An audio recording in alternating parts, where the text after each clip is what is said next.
2025 SLST 9, 10, 11, 12 new update রয়েছে এই ভিডিওতে। ভিডিওটা মন দিয়ে দেখো, আশা করি অনেক প্রশ্ন উত্তর পেয়ে যাবে। এই মুহূর্তে কতগুলি গুরুত্বপূর্ণ আপডেট দেবো, প্লিজ তোমরা ভিডিওটা মন দিয়ে দেখো। আজকে কলকাতা হাইকোর্টে এক্সপেরিও প্যানেল মামলার শুনানি ছিল।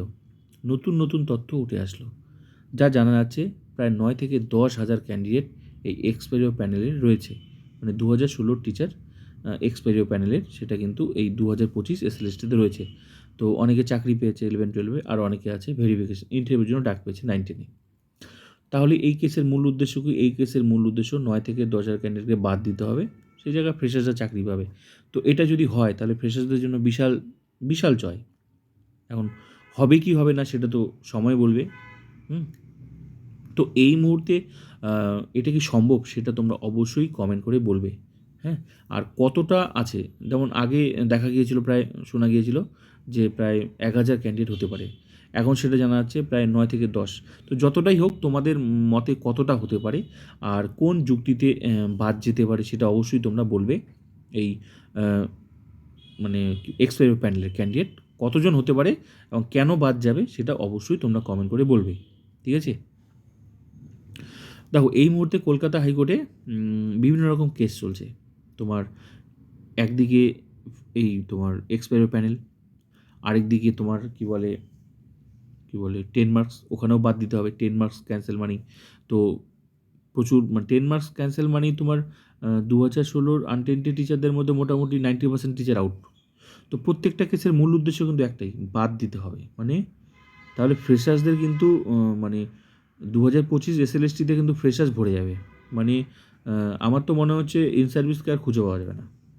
এখন সত্যি কি এরকম সম্ভব?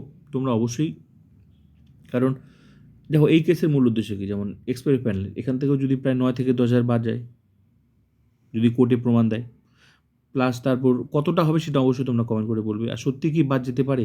যদি যায় সেটা বলছি, তাহলে এখান থেকে 9 থেকে 10,000, আবার 10 মার্কস যদি কনফিডেন্ট, যেরকম শোনা যাচ্ছে যে ভিডিওতে বা নিউজে, বিভিন্ন সোশ্যাল মিডিয়াতে 10 মার্কস বাদ যাবেই, তো সেটাও যদি বাদ যায় তাহলে তো আমি যতদূর জানি যে 10 মার্কস যদি বাদ যায়, 2016 আনটেন্টেড টিচার মোটামুটি 90% টিচার আউট হয়ে যাবে এই পরীক্ষা থেকে, 2025 সেমিস্টার থেকে। তাহলে ফ্রেশার্সদের জন্য বিশাল বিশাল জয়। তো এটা, এই দুটো কেসের উদ্দেশ্য কিন্তু একটাই, বাদ দিতে হবে এদেরকে, ঠিক আছে? তো কতটা সম্ভব এই মুহূর্তে, কারণ পুরো প্রসেসটা কিন্তু কলকাতা হাইকোর্টের সামনেই ঘটছে। হ্যাঁ, কারণ ভেরিফিকেশন থেকে শুরু করে, ইন্টারভিউ থেকে শুরু করে, প্যানেল প্রকাশ কিচ্ছু করেনি কিন্তু কলকাতা হাইকোর্ট, শুধু কেস কিন্তু শুনানি হচ্ছেই। তো এই মুহূর্তে আমার মনে হচ্ছে এই মুহূর্তে কি সম্ভব এগুলো? আবার তোমাদের মতামত অবশ্যই তোমরা দিবে। এই মুহূর্তে কি এগুলো সম্ভব? 10 মার্কস বাদ দেওয়া, তারপর মনে করো এই যে এক্সপায়ারি প্যানেল বাদ দেওয়া, আর কোন যুক্তিতে বাদ দিবে? তো আমি যতটুকু জানি এক্সপায়ারি প্যানেলের ক্যান্ডিডেট কিন্তু চাকরি করছে, ভুল হলে তোমরা অবশ্যই ধরিয়ে দেবে, ঠিক আছে? চাকরি করছে, স্কুলে যায়, বেতন পায়, সুপ্রিম কোর্ট বাধা দেয়নি। আবার আরেকটা অর্ডার আমি দেখেছি, সেটা হচ্ছে সুপ্রিম কোর্ট বলেছে হাইকোর্ট মানে এমন যাতে নতুন কোনো রুলস প্রয়োগ না করে, যাতে ওই আনটেন্টেড টিচার টিচার নতুন কোনো রুলস প্রয়োগ করে আনটেন্টেড টিচারদের বাদ দেওয়া যাবে না। এটা লাস্ট অর্ডার, তোমরা দেখে নেবে, ঠিক আছে? লাস্ট অর্ডার কলকাতা সুপ্রিম কোর্টের, যে এমন কোনো রুলস যাতে প্রয়োগ না হয়, যাতে আনটেন্টেড টিচারদের বাদ দেওয়া যাবে না, মানে প্রয়োগ করে যাতে বাদ দেওয়া না যায়, বাদ দেওয়া চলবে না আর কি, এরকম একটা অর্ডার, ঠিক আছে?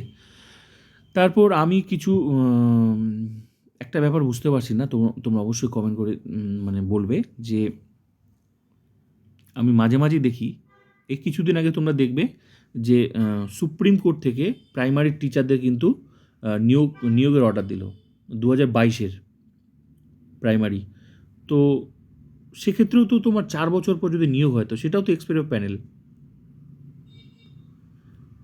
এক্সপায়ারি প্যানেল হয়ে গেল না? 4 বছর পর একটা প্যানেল থেকে নিয়োগ হওয়া মানে কি? ওটাও তো এক্সপায়ারি প্যানেল হয়ে গেল। তারপর যতটুকু আমি জানি সেটা হচ্ছে, ভুল হলে তোমরা অবশ্যই তোমরা ধরিয়ে দেবে, ভুল হলে কমেন্ট করে। আমি যতটুকু জানি কিছুদিন আগে এই হাইকোর্ট থেকেই তো তোমার আপার প্রাইমারির ক্ষেত্রেও তো, আপার প্রাইমারি তো অনেক দিন আগেই নিয়োগ হয়েছে, প্যানেল তো অলরেডি এক্সপায়ার। তো সেখান থেকেও আবার নতুন করে অর্ডার হলো, মানে নিয়োগের অর্ডার হলো।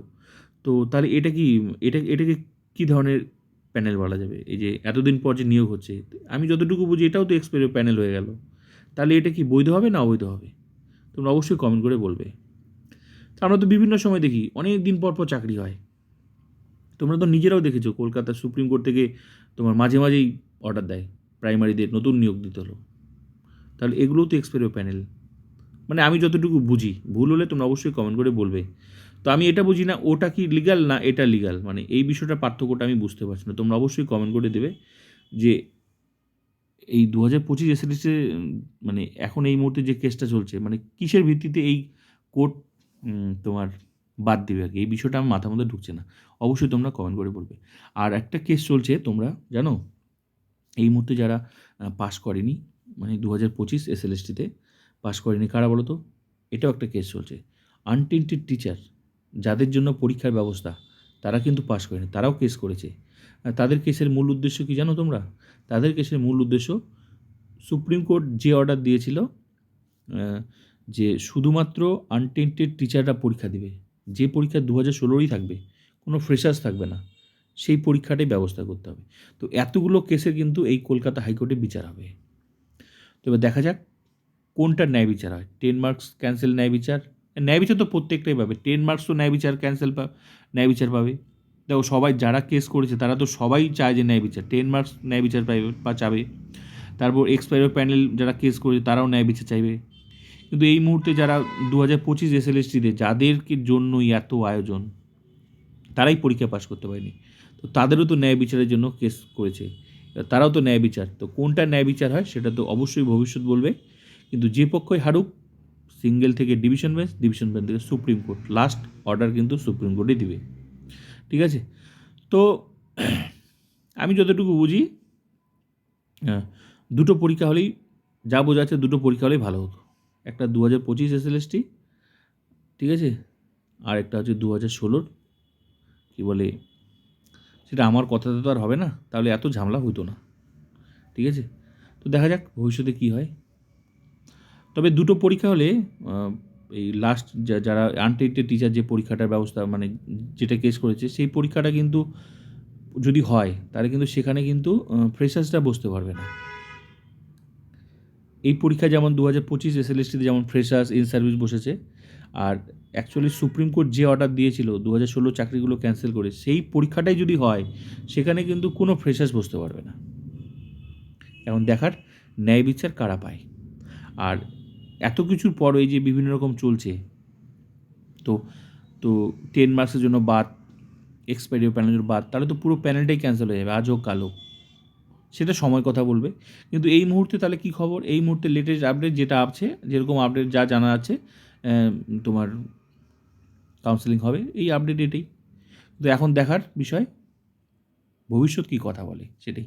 তোমরা তোমাদের মতামত অবশ্যই জানাতে পারো কমেন্ট করে, কী হতে পারে, কতজন বাদ যেতে পারে, আর সত্যি কি এই নিয়োগটা ক্যান্সেল হয়ে যাবে সেটা তোমরাই বলো কমেন্ট করে।